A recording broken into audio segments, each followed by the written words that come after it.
rolling? Great. Good to go? Good to go. All right. Hey guys, welcome to the Chantal Alexis show. I'm so excited to be here with KCJ. Thank you for having me. KCJ he is a rapper, he's a producer, he also Engineers. he's an engineer, so a man of many talents. I have a lot of questions for you today, mainly because we do have a lot of things in common. And my question for you, I guess, to start off is what projects are you working on right now that we can dip into? Because that's exciting. Currently, I'm actually about to drop a project this Sunday called Two Stone Birds, and that's featuring an artist named Forever Divine. It's a collaboration, a project we've been working on for about like 3 or 4 months now. It was supposed to come out in July, and the thing was just to make music like nobody's listening. But now it's just been taking like a little bit longer than we thought. But I feel like that's the beauty behind music. You sit there and have one goal in mind, but then that goal becomes a lot bigger. Exactly, and a lot of that depends on the connection that you have with the artist, the level of talent from the artist, which I will say I met her earlier and she's fantastic. She is. Very beautiful, very talented, so I could see why that would go there. I would take that there with her as well. So I heard, a little bird told me that you have something exciting on the way. Do you want to tell our audience? I do. I do have a child on the way. It's been, thank you. Awesome. It's been a process. Like every day, it's always like something new. And I'm saying like, what does being a father like mean to me? And you have all these different variations, whether it's your father, your uncles, or your brothers. And it's like, it's a title that you can relate to them, but it's like, okay, well, when it comes to you, what does that mean personally to you? So That's what I'm saying. That's what I'm saying. Right. So how do you think that's going to, with your music and with your direction, how do you think that's going to affect you being a new dad, having the baby on the way? What thoughts come to your mind? What thoughts? As far as how it's going to affect just the way that you do things already. For one, I know I need to get something for my time and for my boyfriend and for my family. I know before it was fun doing open mics and doing free shows and stuff, but it's like, well, now it's not just you anymore.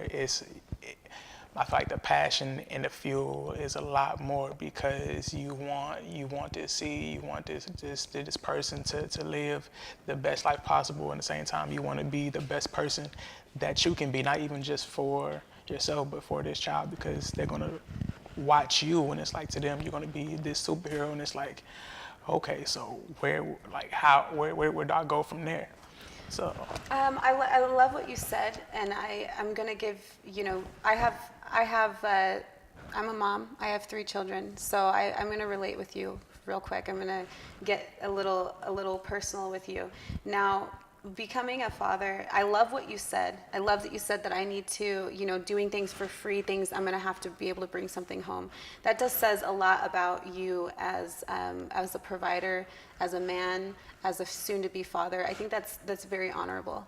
I will say something, life doesn't change, the industry doesn't change, regardless of if you have kids or not. So finding a balance, what does that mean to you, finding a balance? Because for me, it's absolutely everything. And I'm sure a lot of you viewers will say, especially being parents and just being a little bit older, understanding that perfection is not reality, but a balance is something that we should try to find. What does that mean to you to have a balance in your life? Balance, I can say, as of recently, I'm seeing as much as I'm loving on somebody else, I have to put that same love onto myself, because I know I can get caught up in making sure somebody else is good and making sure everybody else is in a good mental headspace physically. But at the same time, if I'm not in that same place, if I'm not putting that same love and energy and time to myself, then I can wind up giving myself, or I wind up putting myself in a place that is very much uncomfortable. It's like a lot of times you worry about somebody else and, okay, how are they feeling? How are they doing? And it's like if you aren't putting that same time onto you, then you aren't going to be good. So I'm seeing now I have to designate time for myself, whether I'm going to the gym, and I just picked up boxing just so like you can get that frustration off you, because I know you can walk around with a negative energy all day, and then you go home, you take that home with you, and now it's like the one place that you're supposed to have peace, you don't have that. So it's like if you got to go and run until you can't run no more, then that's what you have to do. But just to balance out your energy and very much like love yourself, because ain't nobody is really gonna do that for you, especially if you aren't. Absolutely, I respect that. I think that you seem like a very well put together, like you are connected with yourself. You understand your surroundings. You understand, the expectations of you with your family or whatever, whatever you want to call it. I think that that's extremely important. It's key, actually, and that's what I would call a balance. Like what you just explained, that's what I would call a balance. I don't know if you guys agree, but so with that being said, limiting yourself is, I think, one of the most damaging things that we can do, but everyone has a different opinion on limits. Personally, I believe that limits are self-created. We create them in our mind due to fear or feelings of inadequacy. Maybe something that somebody said when you were a child. You were told something like, oh, your ears are a little bit too big, and for the rest of your life, you're thinking people are looking at your ears. You know what I mean? So I think that limits should always be broken down. And what kind of things in your life as far as limits have you learned to let go of in order to continue on this path? What limits have I had to let go? If any. I can say a lot of it is more like mental limits that I've placed on myself. I can say like so far people around me, they've always been positive and always pushing me. But I know when it comes to like career-wise and what I'm doing and wanting to make a living off of creating, I know everybody doesn't always agree with, okay, yeah, you're making music, but how are you going to pay bills? It's like, okay, well, I remember when I was in high school, I graduated. My mom was like, you have the option of going to the military, going to school, or work. And I'm like, well, everybody else did the military. Like everybody else in my family went to the military. My father did 30 years in the Air Force, Chief Master Sergeant. And it's like, I very much see that. And it's like, well, you were able to travel the world just because of this job. And it's like, okay, if I can put 30 years of my life minimum into me making music, then I'm going to get similar results that you did. Right. So it's really me taking limits off myself. And yeah. Yeah, that's important. So, one thing I'd like to touch base on is I personally, I know that I can credit a lot of my energy and my confidence and, my feelings of adequacy to my team. Now, how long have you been doing this music thing, and how do you feel about having a team? I know a lot of artists, especially up and coming artists, we're focusing on being independent for a lot of reasons because you're able to keep that creative control. But what kind of a team do you have, and what kind of a team would you like to have going forward? And do you really believe that it takes having a strong team? Oh, it very much does. You do need people around you that is going to push you. Now I feel like that team can vary in form. I know I've been making music for 5 years. I've been writing like poetry since I was in elementary school. But when I came out here in 2013 is when I moved out here to live. There's people who know I made music, and nobody else really made music around me. So it was just more of friends. I actually have a POS tatted on me, and it registered for a piece of shit. And then it was more of everybody just doing things that we knew that we shouldn't have been doing. And it was like, okay, well, I remember making my first mixtape in 2015 called Spark Tape. And it was like, how do I take this connotation in this meaning and turn it to something different? And I went and made it Pushing Over Struggle, because it's like, well, I knew where I was, but I know where I am now, and I know where I want to go. I don't want to be back there. Yeah. And that team itself, they weren't really like I don't want to say like music orientated, but they would listen to music, I'll play music, and then they'll give me feedback, and we'll go over there, drink and smoke, and just vibe and just talk about life. And then that kind of gave me the motivation to be like, okay, well, even though y'all aren't necessarily making the music, I am, but I'ma still go, and then this is what I'm representing. And for a while, it was just me. I was recording, mixing my own music inside my closet.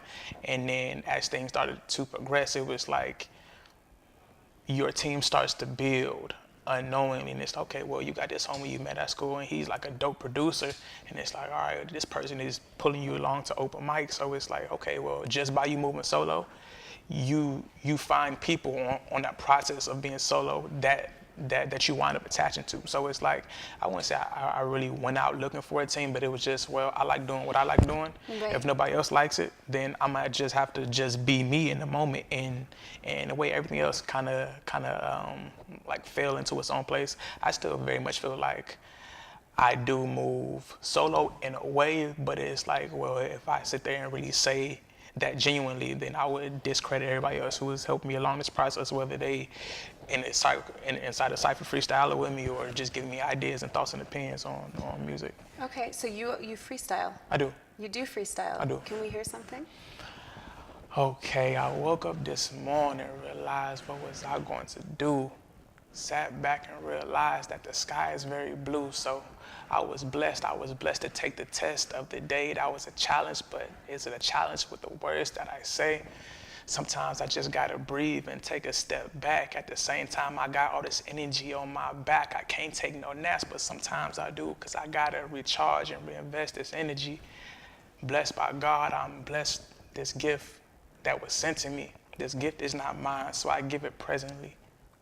Amazing, thank you. I love the message. That just made me smile so big. I'll end with saying, some of the most amazing people, now viewers, if you're looking to be inspired, if you're looking to just feel some energy that you just can't explain, you want to talk to artists.